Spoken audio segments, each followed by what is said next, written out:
What's up, guys? Welcome back to Buy or Build. Today we're going to be doing a valve cover on this FL5 Type R. This is an OEM Honda valve cover, but Axion Industries, they do a coating on it.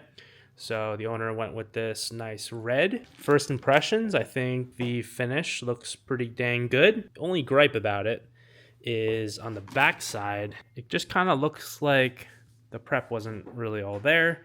You can see like the texture in the finish. There's like some bubbles, it almost looks like. So, I mean, you can definitely feel it. It feels rough. And then just like along the bottom and stuff. Yeah, not my favorite finish. If this was mine personally, I'd be a little bit annoyed, but definitely let the owner know and not too worried because it's all on the back side. But anyways, let's bring it on over. We're also gonna do spark plugs while we're in here. Upgraded NGK, gap them to like 0.018 inches per the tuner. So we're gonna replace this black one, OEM, with this red one. I think it's gonna look pretty sweet in here. All right, guys, Ben is gonna start on the disassembly.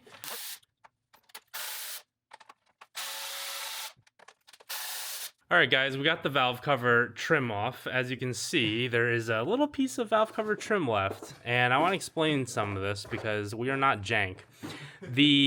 This cover has never come off before in the past, and somehow the threaded insert in the valve cover, like one of these bad boys, it's just spinning freely inside, so the bolt itself doesn't actually come out. We'll demonstrate. Yeah, so if I go to loosen it right now, it just spins freely. Even when trying to pull up on the trim, like, it wasn't coming out, and this bolt is super, super hot now. So we spoke with the owner. He gave the okay. We're replacing it with a brand new Chasing J's one anyway, but here's the aftermath.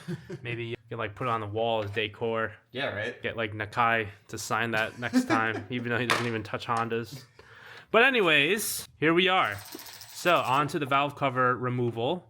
These are gonna have to come off. There's hard pipes. These are like those one-time use freaking hose clamps, so I don't know why they do that. But we're gonna have to replace these hose clamps anyway with new ones. These hard lines are gonna come off. The spark plug wires are all gonna come off. We're doing spark plugs anyway, and then this whole thing needs to come off. And make sure you guys have Honda Bond, high temp, because that's what this little gray stuff is. So wherever the OEM Honda Bond goes is where you're gonna wanna cut it off and apply new Honda Bond. God's finest gift to man. So let's do it.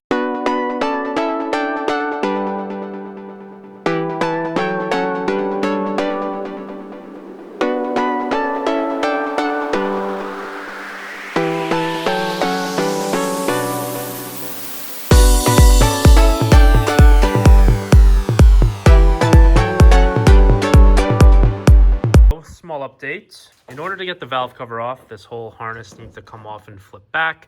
So there's a bunch of different plugs on here. One is for the wastegate, one is for, I think, the AC, and then there's another one down here for some sort of pressure sensor. I think that's the VTEC solenoid. VTEC solenoid? Yeah, the one right there. So take it out, flip it over, and then you also have to remove the vacuum hoses here because they designed it so that it sits on top of the valve cover like that. Kind of annoying. And then there's a bunch of clips that need to come off on the back as well. So that's what we're doing. And then finally the valve cover will come free, and then we can prep it for the new one. Got it. We got a lot of visual to things. A lot of beautiful things in this engine. See the valve springs, the camshafts. Look how long those spark plug tubes are. Got the timing chain right here. Maybe we'll throw in some Honda cams while we're in here. You gotta pull off all the harnesses and whatnot and vacuum lines that are sitting on top of the valve cover. So once you have everything unplugged and flipped over, as you can see, now we have a visual of the head. And make note of all the different spots where there's Honda Bond, because we'll have to put new Honda Bond there after we scrape off the old stuff. So they're usually sitting on the front corners there by the chain, over here, over there, and then over there. So let's scrape it off, clean up the surface, and we're gonna prep the new valve cover. Make sure you're always using a new OEM gasket too.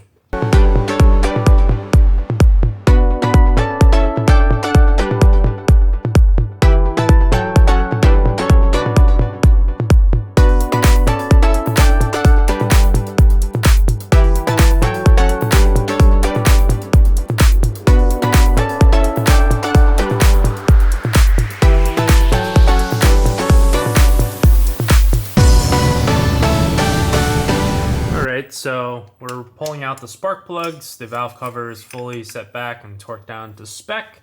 So we're gonna let the Honda bond cure overnight before we start the motor or anything. We got these nice set of ruthenium NGKs. We're gonna gap them down to 0.018 inches as per Derek's recommendation, since we are going for big power, flex fuel, full bolt-ons, like literally everything except for basically camshaft.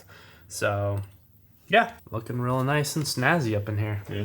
Well guys, I hope you enjoyed that video. It is a pretty straightforward install as long as you're comfortable with messing with all the vacuum hoses and all the wiring harnesses that are in the way. We do go another step further by doing the spark plugs. The spark plugs don't need to come out for this job, but you do need to take off the coil packs and all the wiring. So you might as well do your spark plugs, do the upgraded spark plugs like we did if you're going for the higher power, and make sure you torque everything down to spec. We have a 1/4 inch torque wrench, and that's going to be the most precise way to torque down all these little M6 bolts, because it is a very small torque size. Like, we're talking 4 or 5 foot-pounds, and everything is measured in inch-pounds, so definitely do it the proper way. But the valve cover itself looks really nice. I love the candy red, and I'm going to post a picture here to show you what the final engine bay setup looks like, because we ended up going with the Chasing J's engine bay gold heritage anniversary kit, whatever it's called, but it looks like an Iron Man theme at this point. And then of course we have the APR side and cooling pieces over the radiator. I really dig the final outcome of this engine bay. It is both form and function. So if you guys enjoyed this video, make sure you smash that like and subscribe button.